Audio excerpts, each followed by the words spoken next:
Hello guys, we are here in our next vlog and I'm here to help me to tear off these leaves of Ipil-ipil plant so that I can feed this to my chickens.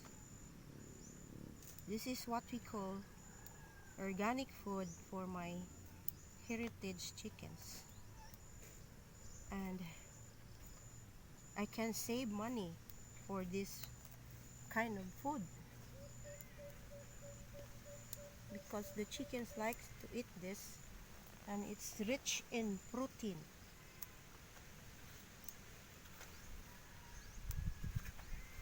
Our chickens are more on organic food, but we are also mixing this with feeds, and we can call semi-organic. The produce of these eggs is brown eggs and it's healthy in our body.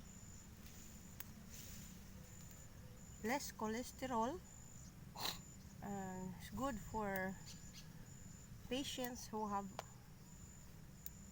hypertension.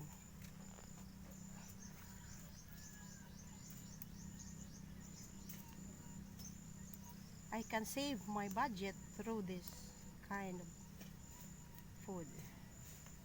We can also feed them with malunggay leaves.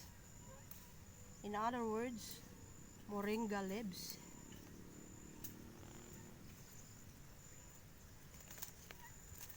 To add more vitamins to our chickens, and it will help them to lay eggs with a healthy, with an organic egg.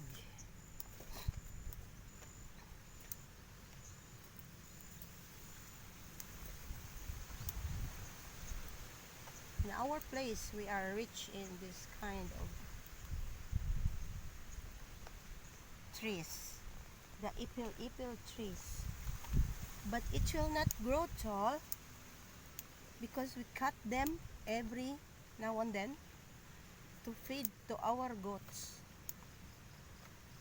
But now we have no goats, so we will feed this to our chickens. It's very nice. We can still consume this kind of plant, ipil-ipil trees.